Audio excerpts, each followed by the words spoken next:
natin puntahan yan. Explain mo na naman paano tayo nag-compute ng mga points. Ano ba yung mga rules ng tribo maisuhod?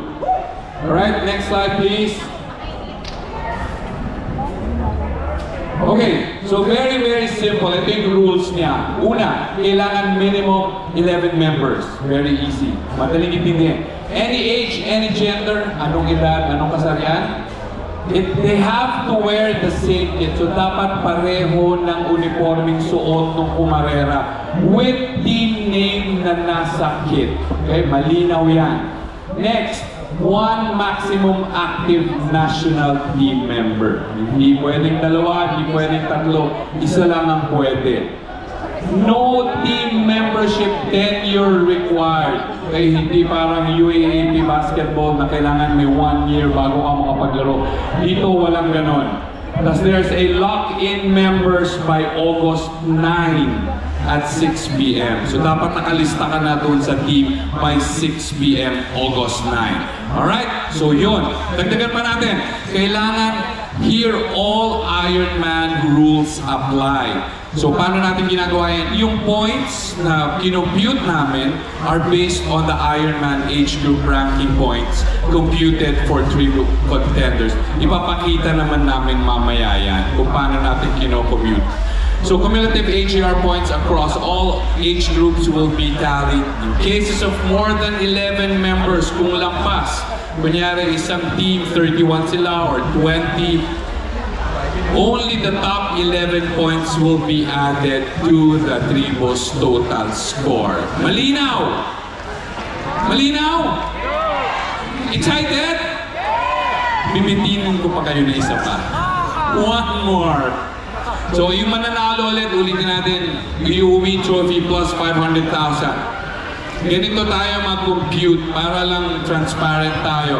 Age group ranking points, pag ikaw yung first, automatically you get 3,500 points. Kung hindi ikaw yung first, kung ikaw yung pangalawa, babawasan natin ng 18 points per minute. Gets? Malinaw?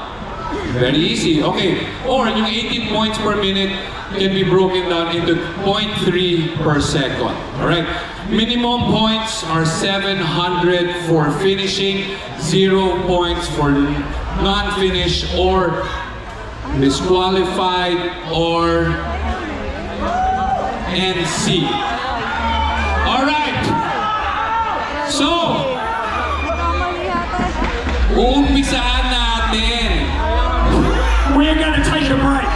Yeah, babalik kami mamaya. Uumpisahan natin like what we did sa awarding ng age groups. We start with the third place. Okay? Start with the third place.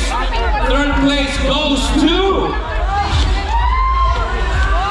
Try Amay Manabilang.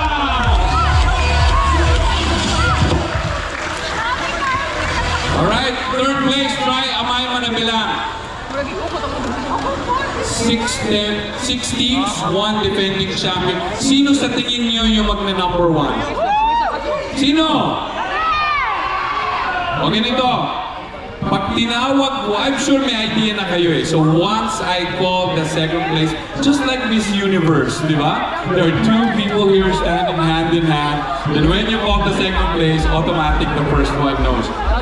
Second place, makikiusap na kami. So once we call the champion, don't go up on the stage. Dito na lang po tayo sa baba. Okay? Sa baba na lang kasi baka maguguho yung ating stage. Second place. So ito yung ating listahan. This is how we computed for Try Amay Manabilang. Okay, so 11 yan. Total of 32,329.3. Alright, second place. Let's go to the second place. Second place goes to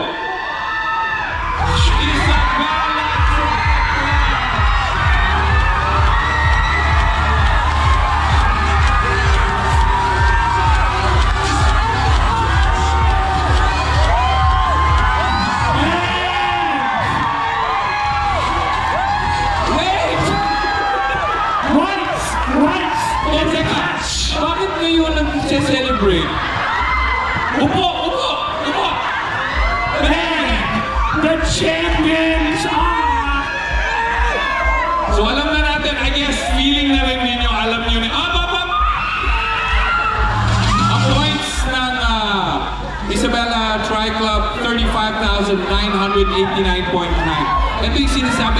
kanina na super close. Ladies and gentlemen, this year's champion, this year's Tribu Maisugut, bringing home the trophy and 500,000 pesos cold cash. And still, Tribu Maisugut!